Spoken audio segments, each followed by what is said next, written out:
जय भोलेनाथ जी।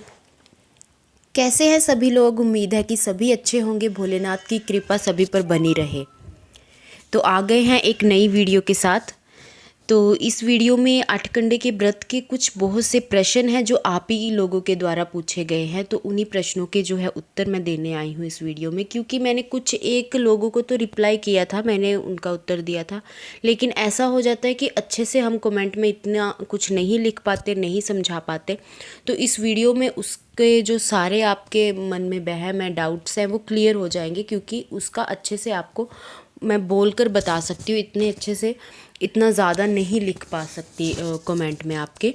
तो आपको कोई व्रत के बारे में दुविधा ना रहे, इसीलिए ये वीडियो बनाई है। आप ही के द्वारा पूछे गए आप ही के प्रश्नों की है। एक तो ये है कि शादी के बाद उद्यापन कैसे करना है, मायके का इसमें क्या होता है या नहीं होता है, क्या करना है। और एक जो सबसे पहले मैं प्रश्न लेना चाहूँगी कि कुंवारी लड़कियां कैसे व्रत करेंगी, कुंवारी लड़कियां कर सकती हैं या नहीं कर सकती। मैंने पहले भी बताया था इस बारे में, लेकिन फिर से आपको बताती हूँ कि ये व्रत कुंवारी लड़कियों के लिए ही होता है। जब कुंवारी लड़कियां नहीं कर पाती तो विवाहिता भी कर सकती है। आपको कथा में, अगर आपने कथा सुनी है, तो उसमें शिव भगवान ने स्वयं ही सब कुछ बताया है कि पार्वती माता कुंवारी ने ये व्रत किया था जब वह कुंवारी थी, लेकिन उनके व्रत का उद्यापन नहीं हुआ था। वो उन्होंने शादी के बाद किया।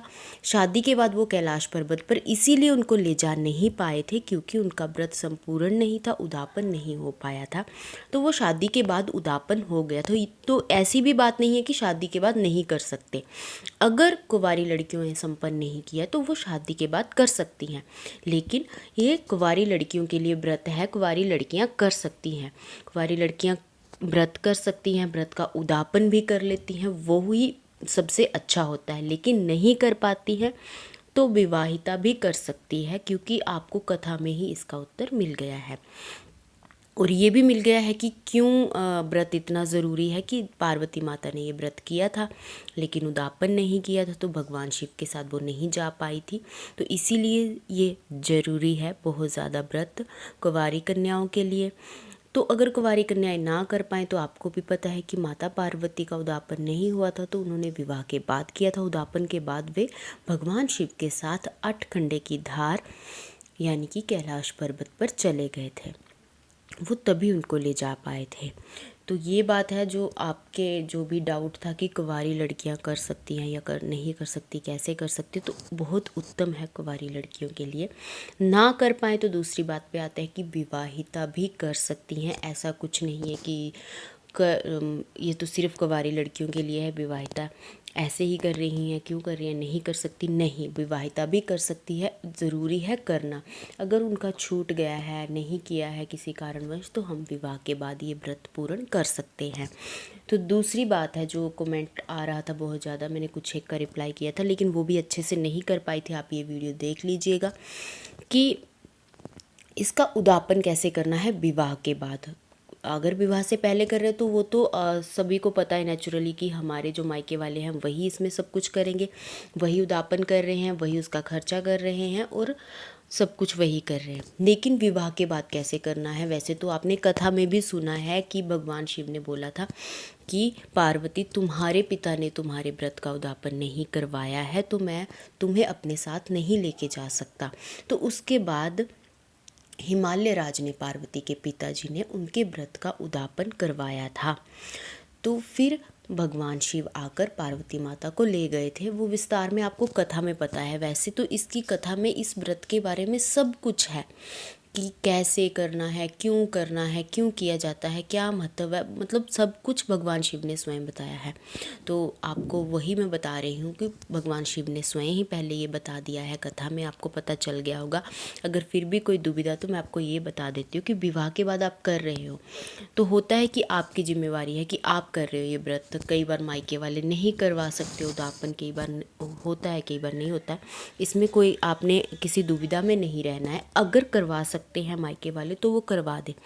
अगर कुछ एक सामग्री मायके की लग सकती है, उदापन में तो आप वो ले लीजिए। हाँ, ज़रूरी नहीं है कि आपके मायके वाले ही करवाएंगे, नहीं तो आपके व्रत का उदापन नहीं होगा, वो आप स्वयं कर सकते हैं। मेन है कि आपने स्वयं उस व्रत का उदापन करना है, आप कर सकते हो। अगर आपके मायके वाले करवा रहे हैं तो उत्तम है, नहीं करवा पा रहे हैं, थोड़ी सी व्रत की में थोड़ी सी सामग्री लगा रहे हैं तो वो भी उत्तम है। कुछ एक जो व्रत का सामान होता है ना, उसमें कुछ एक लगा देते हैं, कुछ एक आपको पैसे दे देते हैं या थोड़ी सी सामग्री लेकर दे देते हैं उदापन की, वो भी आपके लिए सही है। और ये आ रहा था कि व्रत उदापन में मायके का सूट पहनना, ये बहुत ज़्यादा होता है, वो आपकी मर्जी है, पर ऐसा कुछ कंपल्सरी नहीं होता और ऐसा कुछ नहीं होता है कि उदापन में आपने मायके का सब कुछ पहनना है, सूट पहनना है ऐसा। हाँ, अगर मायके का करना है तो आप उदापन के सामान में मायके का जो है वो लगा सकते हो, वो आगे आपकी विश है कि आप पहनना है जो वो और करना है वो आपको। हाँ, मायके से आपको सुहागी आती है, सुहाग का सामान आता है, व्रत का सामान आता है उदापन के लिए, वो अति उत्तम है। होता है तो नहीं होता है तो आप खुद तो करेंगे ही करेंगे और कर भी सकते हैं।